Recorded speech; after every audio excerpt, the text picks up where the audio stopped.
So guys welcome to our YouTube channel. और आज हम कवर करने वाले हैं वेडनेसडे सीजन 1 का एपिसोड 2।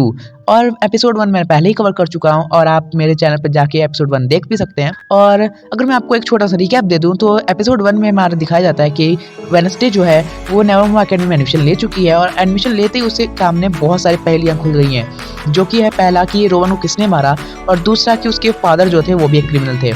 और इन्हीं पहेलियों के साथ एपिसोड 2 की स्टार्टिंग होती है। एपिसोड की स्टार्टिंग में दिखाया जाता है कि बहुत सारे शेरिफ जो हैं वो जंगल में छानबीन कर रहे हैं, क्योंकि वेडनेसडे ने सबको बोला है कि रोवन का जो है मर्डर हो गया है। और सीन शिफ्ट होता है नेवरमोर एकेडमी की तरफ, जहां शेरिफ वेडनेसडे से पूछताछ कर रहे हैं कि तुमने जंगल में क्या देखा, जो भी देखा वो सच सच बता दो। और फिर वेडनेसडे बोलती है मैं सच बोल रही हूँ कि मैंने रोवन का मर्डर होते हुए देखा है। और दूसरी तरफ जहाँ पे शेरिफ को रोवन की कोई बॉडी नहीं मिली है तो कैसे बोलते हैं कि रोवन का मर्डर हो गया है। और फिर बट वहाँ पे स्कूल में रोवन एब्सेंट भी था तो वो मान लेते हैं। उसके बाद फिर जो वेडनेसडे है वो बोलती है मैं आपसे अकेले में कुछ बात करना चाहती हूँ, बट प्रिंसिपल वीम्स जो है इस बात की इजाज़त नहीं देती है, क्योंकि उसे लगता है हमारे स्कूल की बदनामी हो सकती है इससे। फिर शेरिफ बोलते हैं कोई बात नहीं, मैं इससे पुलिस स्टेशन में फिर बात करूंगा। और उसके बाद फिर प्रिंसिपल वीम्स बोलती है ठीक है तो आपके पास सिर्फ 10 मिनट है, और फिर वहाँ से चली जाती है। प्रिंसिपल के जाते ही वेडनेसडे शेरिफ से पूछती है आपको ही पता है ना कि वहाँ पे एक मिस्टीरियस क्रिएचर है जो लोगों को मार रहा है, आपको ही पता है और आप सबसे छुपा रहे हैं, है ना ऐसा। और उसके बाद जैसे ही शेरिफ बोलने ही वाला होता है कुछ, उसका एक ऑफिसर बोलता है सर आपसे कोई मिलने आया है।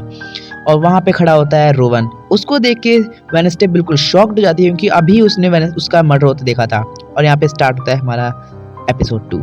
यहाँ पे हमें स्टार्टिंग में दिखाया जाता है कि वेडनेसडे का जो थेरेपी सेशन चल रहा होता है उसमें वो पूछती है जो डॉक्टर होती है कि तुम झूठ क्यों बोल रही हो कि तुमने रोवन का मर्डर होते देखा है।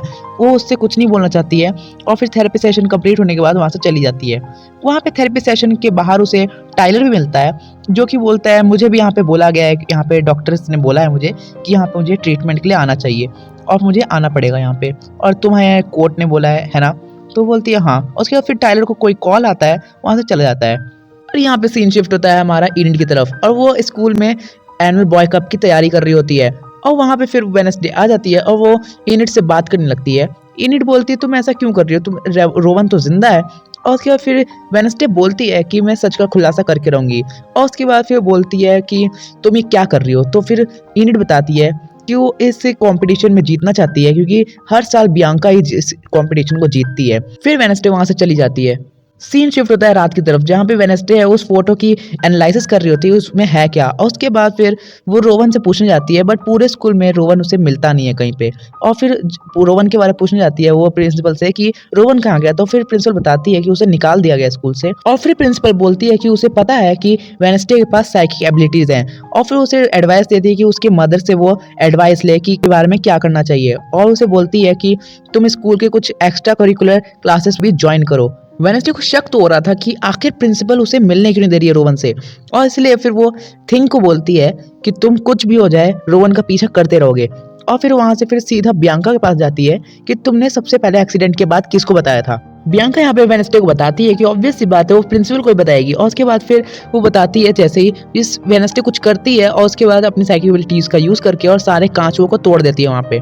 और फिर उसे और इन्फॉर्मेशन चाहिए होती है रोवन के बारे में, इसलिए वो फिर जाती है उसके रूममेट जेवियर के पास ताकि उसे और इन्फॉर्मेशन मिल पाए रोवन के लिए। और उसके बाद फिर वो जेवियर से पूछती है क्या तुम मुझे उसके बारे में कुछ बता सकते हो। तो बोलता है कि तुम्हें क्यों इतना इंटरेस्ट है। तो फिर बोलती है तुम बता रहे हो या नहीं। तो फिर वो बताता है कि हाँ वो रोवन आजकल कुछ मेंटली स्टेबल नहीं था, और फिर उसे टाइलर से भी दूर रहने की सलाह देता है। और फिर वहाँ से फिर वेडनेसडे वहाँ से भी चली जाती है। उसके बाद हमारा सीन शिफ्ट होता है जहाँ पे हमें बताया जाता है कि जो वेडनेसडे है वो बीस को पालने वाली एक्टिविटीज मानी एक तरह की एक्टिविटी है वहाँ पे जाती है। और उसके बाद वहाँ पे उसे एक लड़का मिलता है जिसके कोई दोस्त नहीं थे, उसका नाम था यूजीन। और उससे फिर वो उससे कनेक्ट कर पाती है क्योंकि उसके भी कोई दोस्त नहीं थे। और उसके बाद फिर वहीं पे अचानक से थिंग आ जाता है, बोलता है कि रोवन यहाँ पे जा रहा है, और फिर वो वहाँ से तुरंत चल जाती है। फिर वो रोवन से मिलती है, बोलती है रोवन क्या तुम मुझे सच बता सकते हो, आखिर तुम क्या बोल रहे थे उस दिन, उस फोटो का क्या, और तुम उस दिन मुझे मारना क्यों चाहते थे। उसके बाद वो ये सब बोल ही रही होती है। रोवन बोलता है मैं कुछ नहीं बता सकता तुम्हें। और उसके बाद यहाँ से फिर वो रोवन भी चला जाता है, बट जो थिंग जो होता है वो उसकी गाड़ी पे मतलब चिपक जाता है और उसके साथ ही चला जाता है और उसका स्टेशन तक पीछा करता है। और फिर हमें दिखाया जाता है कि रोवन जब स्टेशन पे जा रहा होता है थिंग उसके पीछे पीछे ही होता है, बट जो रोवन है एक वॉशरूम में चला जाता है। और फिर जैसे ही वो वॉशरूम से बाहर आता है वो एक ओल्ड मैन में ट्रांसफॉर्म हो जाता है। थिंग सोचता है उसने रोवन को मिस कर दिया, बट उसे पता ही कहाँ है कि वो रोवन ही था। फिर थिंग जो है वो सारी तरफ रोवन को खोजता है पर उसे रोवन मिलता ही नहीं है कहीं। और उसके बाद हमारा सीन दिखाया जाता है कि जो ओल्ड मैन था वो नीचे जाके लैरिसा वीम्स में ट्रांसफॉर्म हो जाता है। और फिर हमारा सीन शिफ्ट होता है स्कूल की तरफ, जहाँ पे क्लास स्टार्ट होती है और वहाँ पे वेडनेसडे थिंग से बात कर रही होती है, क्या तुमने उसे मिस कर दिया, क्यों? और उसके बाद फिर सब सोचते हैं वो पौधे से बात कर रही है। उसके बाद फिर सब वेडनेसडे का मजाक उड़ाने लगते हैं। फिर उसके बाद फिर वेडनेसडे बोलती है कि मेरे लिए क्वांटिटी नहीं क्वालिटी मैंने रखती है। और फिर उसके बाद फिर हमारा क्लास स्टार्ट हो जाती है उसकी, और फिर सभी बैठ जाते हैं वहाँ पे क्लास में जाके। वहाँ पे जेवियर वेडनेसडे को सीट ऑफर करता है और फिर वेडनेसडे उसके बगल में जाके बैठ जाती है। जैसे ही क्लास स्टार्ट होती है, वेडनेसडे को जेवियर एक स्पाइडर को जिंदा करके दिखाता है। उसके बाद फिर सब बोलते हैं तुम इससे वेडनेसडे को इम्प्रेस नहीं कर पाओगे जेवियर, और फिर वेडनेसडे उसको मार देती है उस स्पाइडर को। फिर क्लास स्टार्ट होती है। जैसे ही टीचर एक क्वेश्चन पूछती है कि इसका नाम बताओ, वो वेडनेसडे उसका नाम बता देती है। और उसके बाद फिर जैसे जैसे टीचर क्वेश्चन पूछते जाती है, वेडनेसडे के पास उसका एक डिटेल आंसर होता है। और फिर सारे उससे बोलते हैं बियांका को कि तुम्हारे कंपटीशन में कोई आ गया है बियांका। और फिर हमारा सीन शिफ्ट होता है टाइलर की तरफ, जहाँ पे शेरिफ कहीं जा रहे होते हैं और टाइलर उनसे पूछता है डैड आप कहाँ जा रहे हैं? तो शेरिफ बोलते हैं उसमें कि मैं अपने केस के सिलसिले में कहीं जा रहा हूँ, मुझे वहां जाके इन्वेस्टिगेशन करनी है केस की, और उसके बाद तुम घर का ख्याल रखना। और फिर वहाँ पे टाइलर बोलता है मैंने सोचा कि आप हमारे साथ लंच करेंगे और डिनर करेंगे साथ में। तो बोलता है नहीं मैं नहीं आ पाऊंगा। फिर हमारा सीन शिफ्ट होता है वेडनेसडे की तरफ, जहाँ पे वो इनिट से पूछती है क्या तुमने थिंग को कहीं देखा है, क्योंकि वो सुबह से मुझे मिल नहीं रहा है। इस पर इनिट बोलती है कि वो तुम्हारी इतनी परवाह करता है, तुम्हारी इतनी देखभाल करता है, पर फिर भी तुम उसकी परवाह नहीं करती, इसलिए वो अब तुमसे गुस्सा है, तुम उससे माफी मांगनी चाहिए। और इसलिए फिर वेडनेसडे अपने रूम में जाती है थिंग से माफी मांगने के लिए। वहां जाके वो उससे सॉरी बोलती है एंड थैंक यू बोलती है कि तुमने मेरी हर जगह मदद की। और उसके बाद फिर थिंग उससे पूछता है कि तुम इतनी टेंशन में क्यों हो। उसके बाद फिर वहाँ पे वेडनेसडे हमें बताती है कि उसे बहुत सारी टेंशन है, जैसे कि वो मॉन्स्टर कौन था, रोवन जिंदा कैसे हो गया, और जंगल में क्रिएचर कहाँ से आता है, और भी बहुत सारी चीज़ें हैं। और फिर उसे बोलती है कि तुम ये सारी चीज़ें किसी को नहीं बताओगे, और ये पिक जो है वो रोवन ने उसे दिखाई थी, वो किसने बनाई और कब, और इससे क्या उसका नाता है। और यही सारी पहेलियाँ तो सुलझानी है, बट उसे अपनी एक्स्ट्रा क्लासेस भी करनी है और वो उसे छोड़ भी नहीं सकती है, इसलिए वो अपनी जगह पे इनिट को छोड़ के चली जाती है अपनी एक्स्ट्रा करिकुलर क्लासेस में। इनिट को देख के यूजीन तो बहुत खुश होता है, और उसके बाद वेडनेसडे जो है वो जंगल में चली जाती है इन्वेस्टिगेशन के लिए। और जंगल में खोजबीन करते करते वेडनेसडे को टाइलर मिलता है, और फिर वो शेरिफ से बचा लेता है वेडनेसडे को ताकि उसे देख ना पाए। और उसके बाद फिर वो जैसे ही वो पूछता है कि तुम यहाँ क्या कर रही हो, वेडनेसडे बोलती है कि मैं यहाँ पे खोजबीन कर रही हूँ कुछ, और मुझे यहाँ पे कुछ सुराग खोजने हैं। और फिर वो दोनों साथ में खोजबीन करने लगते हैं, और वहाँ पे उसे रोवन का चश्मा मिलता है। वहाँ पे रोवन का चश्मा छूते ही उसे कुछ साइकिक एबिलिटीज उसकी ऑन हो जाती है, और उसके बाद उसे कुछ झलके दिखती है, जिसमें वो दिखाया जाता है हमें कि रोवन और जेवियर जो है लड़ रहे हैं, और जो उसके ऊपर स्टैचू भी गिरा था वो भी रोवन ने गिराया था। और लड़ाई करते करते जेवियर को एक दीवार में दे मारता है साइकिक एबिलिटीज से। और उसके बाद फिर जो है सीन शिफ्ट होता है हमारे नेवरमोर एकेडमी में, जहाँ पे जो वेडनेसडे है वो वही पर्पल कलर की बुक खोज रही है थिंग के साथ, जो कि उसे झलकियों में दिखता है। वहाँ पे उसकी वो नॉर्मी टीचर आ जाती है, वो बोलती है तुम यहाँ क्या कर रही हो। उसके बाद फिर उसका हालचाल पूछने लगती है, और बोलती है कि मैं जानती हूँ तुम्हें फील कैसा आता होगा जब तुम्हें लोग दूसरी सबसे अलग हो तुम, और फिर तुम्हें लोग दूसरी नज़रों से देखते हैं। जब मैं भी आई थी यहाँ पे तो मेरे साथ भी ऐसे ही होता था, और मुझे अभी तक किसी से इतना लगाव नहीं हुआ, बट तुम्हें देख के मुझे अपनी वाली फील आती है। मतलब उसे वो अपने आप से उसको कनेक्ट कर पा रही थी, क्योंकि उसका भी कोई मतलब वो भी वियर्ड थी और ये भी वियर्ड थी पूरे यूनिवर्सिटी में, मतलब कॉलेज में। और उसके बाद फिर हमारा सीन शिफ्ट होता है जेवियर की तरफ, जहाँ पे जो वेडनेसडे है वो जेवियर के रूम में आई होती है ताकि वो रोवन के बारे में कुछ सुराग ले पाए। उसके बाद फिर उसके पूरे घर में खोजती है उसके रूम में, और उसके बाद फिर वो देखती है कि जब वो नीचे बेड के नीचे देखती है तो वहाँ पे एक ड्रॉर जैसा कुछ बना रहता है, वहाँ से वो एक मास्क निकालती है, और उसके बाद फिर वहाँ पे जेवियर आने लगता है तो वो छुप जाती है। वहाँ पे बियांका आती है गेट पे, और फिर वो लोग बात करने लगते हैं। उनकी कन्वर्सेशन सुन के वेडनेसडे को ये पता लगता है कि बियांका जो है वो एक्स गर्लफ्रेंड थी जेवियर की। और उसके बाद हमें बताया जाता है कि जो बियांका है वो प्लान कर रही है कि अब वो इनिट को सबक सिखाएगी, क्योंकि इनिट जो है वेडनेसडे की इकलौती दोस्त है। और वो क्या प्लान कर रही है कि जो नेक्स्ट दिन जो पॉय कप है उसमें वो उसकी जो पार्टनर है उसने उसको ठिकाना लगा दिया ताकि वो उसमें पार्ट ना ले पाए, और जो इनिट है वो अपने आप ही हार जाए।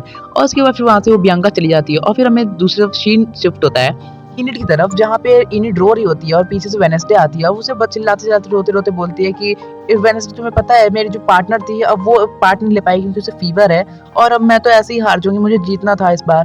और उसके बाद फिर वेडनेसडे उसे बताती है कि ये सब बियांका ने किया है जानबूझ के ताकि तुम हार जाओ। उसके बाद फिर बोलती है कि हम जीतेंगे जरूर।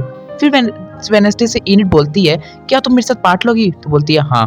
और फिर हमारा सीन शिफ्ट होता है जहाँ पे सारे लोग कंटेस्टेंट जो होते हैं वो अपनी कॉस्ट्यूम पहनने जा रहे होते हैं ताकि वो पार्ट ले पाए। फिर इनिट बताती है तुम्हारी जो कॉस्ट्यूम वो टेंट में है, और उसके बाद फिर जो वेडनेसडे है वो भी टेंट से अपनी कॉस्ट्यूम पहन के आ जाती है। और उसके बाद फिर हमारा जो पोए कप है वो स्टार्ट होता है।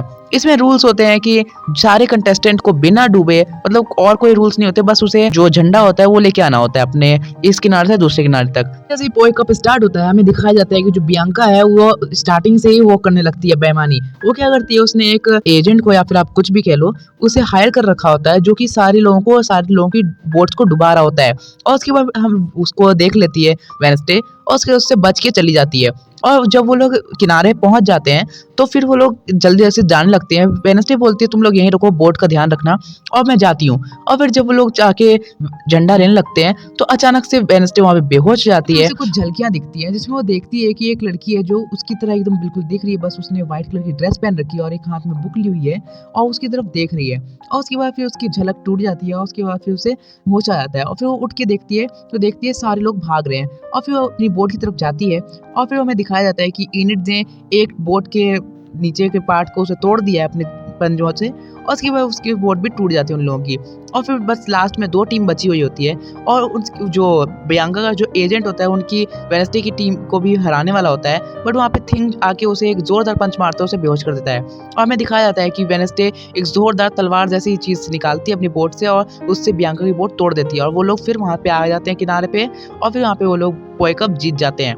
उसके बाद अवार्ड डिस्ट्रीब्यूशन हो रहा होता है और फिर वेडनेसडे की टीम जीत जाती है, तो वहाँ से वो बोर होके फिर वहाँ पे चली जाती है और फिर एक स्टैचू के नीचे बैठ जाती है। उसे वहाँ पे उसकी बुक में स्टैचू की वही मार्क दिखता है जो इस फोटो में था। वहाँ से इनिड उसे लेके चली जाती है। उसके बाद वहाँ पे हमें दिखाया जाता है कि जो प्रिंसिपल वीम्स है उसकी बड़ाई कर रही है वेडनेसडे की, कि तुम बहुत अच्छा कर रही हो वेडनेसडे, तुम्हें ऐसे ही लोगों के साथ घुलना मिलना चाहिए, अपने दोस्त बनाओ, और फिर बहुत सारी बातें बोलती है उसे। और उसके बाद हमारा सीन शिफ्ट होता है, हमें दिखाया जाता है रात का सीन जहाँ पे वेडनेसडे जो है उसी फोटो की एनालिसिस कर रही होती है जिसपे वो मार्क था। फिर उसे वो स्टैचू याद आता है तो वो स्टैचू के पास जाती है और उसके बुक में जब देखती है तो उसे बहुत सारे क्लूज मिलते हैं। और उसके बाद फिर जब वो क्लूज को सॉल्व करती है तो उसे एक क्लू मिलता है जिसमें लिखा रहता है स्नैप ट्वाइस। और जब वो 2 बार चुटकी जाती है तो एक बहुत बड़ा दरवाजा खुल जाता है, स्टैचू पीछे चल जाता है और उसे एक बेसमेंट का रास्ता दिख रहा होता है नीचे। जब वो नीचे जाती है तो उसे बहुत सारी अजीबोगरीब फोटोज दिखती हैं जिसमें से उसकी एक मदर फादर की फोटो होती है।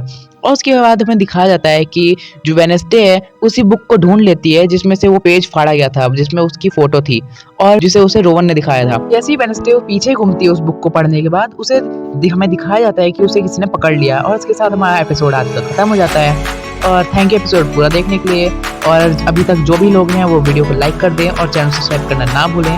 और एपिसोड 3 मैं आपको बहुत जल्दी अवेलेबल करा दूंगा अपने चैनल पे, और तब तक के लिए बाय बाय।